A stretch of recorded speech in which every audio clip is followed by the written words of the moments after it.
እናትህን ግደልና ዝነኛና ሀብታም ትሆናለህ ተብሎ ነው እናቱን የገደለው። ስለዚህ እናቱን ስለገደለ ልጅ ከዚህ ቀደም ሰምታችኋል ብዬ አስባለሁ። በምን ምክንያት እናትህን ልገላት ቻልክ ብለው ለጠየቁት ጥያቄ መልሱ የሆነው ምንድነው? እናትህን ከገደልክ ዝነኛና ሀብታም ትሆናለህ ስለተባልኩ ነው እናቴን የገደልኩት ብሎ ነው መልስ የሰጠው። ለዝናና ለገንዘብ ብሎ 9 ወር በሙሉ በማህፀኗ ተሸክመው በምጥና በስቃይ ወልዳ ሳትጸየፈው ሽንት ጨርቁን እየቀየረች ያሳደገች እናቱን ለገንዘብና ለዝና ሲል ገደላት። ለዛውም ባሰቃቂ ሁኔታ በስለት ቆራርጦ ማዳበሪያ ውስጥ ከቶ ነው የገደላት። ነፍሷን ይማርና እቺ በልጇ የተገደለች እናት በሱ ቦታ ብትሆን ብዬ አሰብኩ። ልጅሽን ግደይና ዝናና ገንዘብ ታገኛለሽ ብትባል እቺ እናት ልጇ ላይ ትጨክናለች?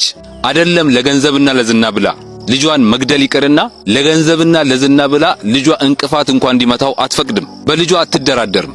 በጣም በሚያሳዝን ሁኔታ ግን ይሄ የምትመለከቱት አረመኔ ልጅ ሰይጣናዊ ነገርን ስለሚከተል በታዘዘው መሰረት ዝናና ብር ታገኛለህ እናትን ግደል ተብሎ ለዝናና ለገንዘብ ሲል የገዛ እናቱን ገድሏታል። በነገራችን ላይ የዚህ ልጅ በጣም ጣሪያ ነካ እንጂ በጣም ብዙዎች አላችሁ ለገንዘብ ብላችሁ ለሀብት ብላችሁ በዘመድ በጓደኛ በጎረቤቶቻችሁ ላይ ክፉ ነገር አድርጋችሁ ሀብት ገንዘብ ያካበታችሁ በጣም ብዙ ሰዎች አላችሁ። የነሱን ህይወት አበላሽታችሁ የነሱን ህይወት ቀጥፋችሁ የምታገኙት ሀብት ገንዘብ እንዴት ነው ጣዕሙ? ይጣፍጣል? ልጅህን ላጭ በላጭ አድርገህ ያመጣው ሀብት ፎቅ እንዴት ነው ያስደስታል? ጓደኛክ ላይ ክፉ ነገር አድርገህ ህይወቱን አበላሽተ በሱ ህይወት መበላሸት ውስጥ የመጣው ሀብት ገንዘብ እንዴት ነው ይጥማል ወይ? ለየትኛው ሺህ ዓመት ነው? ቆይ ገንዘቡንም ሀብቱንም ዝናውንም ጥላችሁ ትሄዳላችሁ። ምክንያቱም እቺ ምድር ለሁላችንም ጊዜያዊ ምድር ስለሆነች ይልቅ በላይኛው ቤት ላይ እያንዳንዳችሁ ላደረጋችኋት ነገር ዋጋችሁን ታገኛላችሁ። በልጆቻችሁ በጓደኞቻችሁ በጎረቤቶቻችሁ ላይ ክፉ ነገር ያደረጋችሁ ካላችሁ ንስሐ ግቡ፣ ተመለሱ፣ ከፈጣሪ ጋር ታረቁ። ይህንን ቪዲዮ የቻላችሁትን ያህል ኮፒ ሊንክ፣ ሪፖስት፣ ሼርና ላይክ ያደረጋችሁ በእንደዚህ አይነት ሰይጣናዊ ሁኔታ ውስጥ ላሉ አድርሱልኝ። አመሰግናለሁ። እናትህን ግደልና ዝነኛና ሀብታም ትሆናለህ ተብሎ ነው እናቱን የገደለው። ስለዚህ እናቱን ስለገደለ ልጅ ከዚህ ቀደም ሰምታችኋል ብዬ አስባለሁ። በምን ምክንያት እናትህን ልገላት ቻልክ ብለው ለጠየቁት ጥያቄ መልሱ የሆነው ምንድነው? እናትህን ከገደልክ ዝነኛና ሀብታም ትሆናለህ ስለተባልኩ ነው እናቴን የገደልኩት ብሎ ነው መልስ የሰጠው። ለዝናና ለገንዘብ ብሎ 9 ወር በሙሉ በማህፀኗ ተሸክመው በምጥና በስቃይ ወልዳ ሳትጸየፈው ሽንት ጨርቁን እየቀየረች ያሳደገች እናቱን ለገንዘብና ለዝና ሲል ገደላት። ለዛውም ባሰቃቂ ሁኔታ በስለት ቆራርጦ ማዳበሪያ ውስጥ ከቶ ነው የገደላት። ነፍሷን ይማርና እቺ በልጇ የተገደለች እናት በሱ ቦታ ብትሆን ብዬ አሰብኩ። ልጅሽን ግደይና ዝናና ገንዘብ ታገኛለሽ ብትባል እቺ እናት ልጇ ላይ ትጨክናለች? አይደለም ለገንዘብና ለዝና ብላ ልጇን መግደል ይቀርና ለገንዘብና ለዝና ብላ ልጇ እንቅፋት እንኳን እንዲመታው አትፈቅድም። በልጇ አትደራደርም። በጣም በሚያሳዝን ሁኔታ ግን ይሄ የምትመለከቱት አረመኔ ልጅ ሰይጣናዊ ነገርን ስለሚከተል በታዘዘው መሰረት ዝናና ብር ታገኛለህ እናትን ግደል ተብሎ ለዝናና ለገንዘብ ሲል የገዛ እናቱን ገድሏታል። በነገራችን ላይ የዚህ ልጅ በጣም ጣሪያ ነካ እንጂ በጣም ብዙዎች አላችሁ ለገንዘብ ብላችሁ ለሀብት ብላችሁ በዘመድ በጓደኛ በጎረቤቶቻችሁ ላይ ክፉ ነገር አድርጋችሁ ሀብት ገንዘብ ያካበታችሁ በጣም ብዙ ሰዎች አላችሁ። የነሱን ህይወት አበላሽታችሁ የነሱን ህይወት ቀጥፋችሁ የምታገኙት ሀብት ገንዘብ እንዴት ነው ጣዕሙ? ይጣፍጣል? ልጅህን ላጭ በላጭ አድርገህ ያመጣው ሀብት ፎቅ እንዴት ነው ያስደስታል? ጓደኛክ ላይ ክፉ ነገር አድርገህ ህይወቱን አበላሽተ በሱ ህይወት መበላሸት ውስጥ የመጣው ሀብት ገንዘብ እንዴት ነው ይጥማል ወይ? ለየትኛው ሺህ ዓመት ነው? ቆይ ገንዘቡንም ሀብቱንም ዝናውንም ጥላችሁ ትሄዳላችሁ። ምክንያቱም እቺ ምድር ለሁላችንም ጊዜያዊ ምድር ስለሆነች ይልቅ በላይኛው ቤት ላይ እያንዳንዳችሁ ላደረጋችኋት ነገር ዋጋችሁን ታገኛላችሁ። በልጆቻችሁ በጓደኞቻችሁ በጎረቤቶቻችሁ ላይ ክፉ ነገር ያደረጋችሁ ካላችሁ ንስሐ ግቡ፣ ተመለሱ፣ ከፈጣሪ ጋር ታረቁ። ይህንን ቪዲዮ የቻላችሁትን ያህል ኮፒ ሊንክ፣ ሪፖስት፣ ሼርና ላይክ ያደረጋችሁ በእንደዚህ አይነት ሰይጣናዊ ሁኔታ ውስጥ ላሉ አድርሱልኝ። አመሰግናለሁ።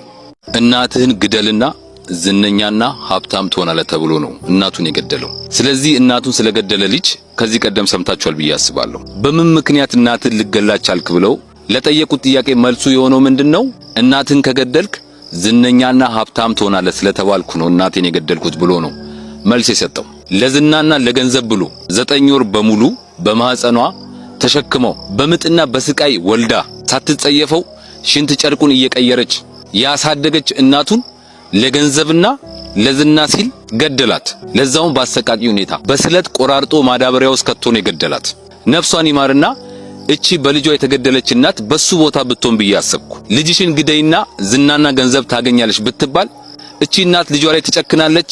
አይደለም ለገንዘብና ለዝና ብላ ልጇን መግደል ይቅርና ለገንዘብና ለዝና ብላ ልጇ እንቅፋት እንኳን እንዲመታው አትፈቅድም። በልጇ አትደራደርም። በጣም በሚያሳዝን ሁኔታ ግን ይሄ የምትመለከቱት አረመኔ ልጅ ሰይጣናዊ ነገርን ስለሚከተል በታዘዘው መሰረት ዝናና ብር ታገኛለህ፣ እናትን ግደል ተብሎ ለዝናና ለገንዘብ ሲል የገዛ እናቱን ገድሏታል። በነገራችን ላይ የዚህ ልጅ በጣም ጣሪያ ነካ እንጂ በጣም ብዙዎች አላችሁ ለገንዘብ ብላችሁ ለሀብት ብላችሁ በዘመድ በጓደኛ በጎረቤቶቻችሁ ላይ ክፉ ነገር አድርጋችሁ ሀብት ገንዘብ ያካበታችሁ በጣም ብዙ ሰዎች አላችሁ። የነሱን ህይወት አበላሽታችሁ የነሱን ህይወት ቀጥፋችሁ የምታገኙት ሀብት ገንዘብ እንዴት ነው ጣዕሙ? ይጣፍጣል? ልጅህን ላጭ በላጭ አድርገህ ያመጣው ሀብት ፎቅ እንዴት ነው ያስደስታል? ጓደኛክ ላይ ክፉ ነገር አድርገህ ህይወቱን አበላሽተ በሱ ህይወት መበላሸት ውስጥ የመጣው ሀብት ገንዘብ እንዴት ነው ይጥማል ወይ? ለየትኛው ሺህ ዓመት ነው? ቆይ ገንዘቡንም ሀብቱንም ዝናውንም ጥላችሁ ትሄዳላችሁ። ምክንያቱም እቺ ምድር ለሁላችንም ጊዜያዊ ምድር ስለሆነች፣ ይልቅ በላይኛው ቤት ላይ እያንዳንዳችሁ ላደረጋችኋት ነገር ዋጋችሁን ታገኛላችሁ። በልጆቻችሁ በጓደኞቻችሁ በጎረቤቶቻችሁ ላይ ክፉ ነገር ያደረጋችሁ ካላችሁ ንስሐ ግቡ፣ ተመለሱ፣ ከፈጣሪ ጋር ታረቁ። ይህንን ቪዲዮ የቻላችሁትን ያህል ኮፒ ሊንክ፣ ሪፖስት፣ ሼርና ላይክ ያደረጋችሁ በእንደዚህ አይነት ሰይጣናዊ ሁኔታ ውስጥ ላሉ አድርሱልኝ። አመሰግናለሁ። ዝነኛና ሀብታም ትሆናለህ ተብሎ ነው እናቱን የገደለው። ስለዚህ እናቱን ስለገደለ ልጅ ከዚህ ቀደም ሰምታችኋል ብዬ አስባለሁ። በምን ምክንያት እናትን ልገላት ቻልክ ብለው ለጠየቁት ጥያቄ መልሱ የሆነው ምንድነው? እናትን ከገደልክ ዝነኛና ሀብታም ትሆናለህ ስለተባልኩ ነው እናቴን የገደልኩት ብሎ ነው መልስ የሰጠው። ለዝናና ለገንዘብ ብሎ 9 ወር በሙሉ በማህፀኗ ተሸክመው በምጥና በስቃይ ወልዳ ሳትጸየፈው ሽንት ጨርቁን እየቀየረች ያሳደገች እናቱን ለገንዘብና ለዝና ሲል ገደላት። ለዛውም በአሰቃቂ ሁኔታ በስለት ቆራርጦ ማዳበሪያ ውስጥ ከቶ ነው የገደላት። ነፍሷን ይማርና እቺ በልጇ የተገደለች እናት በሱ ቦታ ብትሆን ብዬ አሰብኩ። ልጅሽን ግደይና ዝናና ገንዘብ ታገኛለሽ ብትባል እቺ እናት ልጇ ላይ ትጨክናለች? አይደለም ለገንዘብና ለዝና ብላ ልጇን መግደል ይቅርና ለገንዘብና ለዝና ብላ ልጇ እንቅፋት እንኳን እንዲመታው አትፈቅድም። በልጇ አትደራደርም። በጣም በሚያሳዝን ሁኔታ ግን ይሄ የምትመለከቱት አረመኔ ልጅ ሰይጣናዊ ነገርን ስለሚከተል በታዘዘው መሰረት ዝናና ብር ታገኛለህ፣ እናትን ግደል ተብሎ ለዝናና ለገንዘብ ሲል የገዛ እናቱን ገድሏታል። በነገራችን ላይ የዚህ ልጅ በጣም ጣሪያ ነካ እንጂ በጣም ብዙዎች አላችሁ ለገንዘብ ብላችሁ ለሀብት ብላችሁ በዘመድ በጓደኛ በጎረቤቶቻችሁ ላይ ክፉ ነገር አድርጋችሁ ሀብት ገንዘብ ያካበታችሁ በጣም ብዙ ሰዎች አላችሁ። የነሱን ህይወት አበላሽታችሁ የነሱን ህይወት ቀጥፋችሁ የምታገኙት ሀብት ገንዘብ እንዴት ነው ጣዕሙ? ይጣፍጣል? ልጅህን ላጭ በላጭ አድርገህ ያመጣው ሀብት ፎቅ እንዴት ነው ያስደስታል? ጓደኛክ ላይ ክፉ ነገር አድርገህ ህይወቱን አበላሽተ በሱ ህይወት መበላሸት ውስጥ የመጣው ሀብት ገንዘብ እንዴት ነው ይጥማል ወይ? ለየትኛው ሺህ ዓመት ነው? ቆይ ገንዘቡንም ሀብቱንም ዝናውንም ጥላችሁ ትሄዳላችሁ። ምክንያቱም እቺ ምድር ለሁላችንም ጊዜያዊ ምድር ስለሆነች፣ ይልቅ በላይኛው ቤት ላይ እያንዳንዳችሁ ላደረጋችኋት ነገር ዋጋችሁን ታገኛላችሁ። በልጆቻችሁ በጓደኞቻችሁ በጎረቤቶቻችሁ ላይ ክፉ ነገር ያደረጋችሁ ካላችሁ ንስሐ ግቡ፣ ተመለሱ፣ ከፈጣሪ ጋር ታረቁ። ይህንን ቪዲዮ የቻላችሁትን ያህል ኮፒ ሊንክ፣ ሪፖስት፣ ሼርና ላይክ ያደረጋችሁ በእንደዚህ አይነት ሰይጣናዊ ሁኔታ ውስጥ ላሉ አድርሱልኝ። አመሰግናለሁ።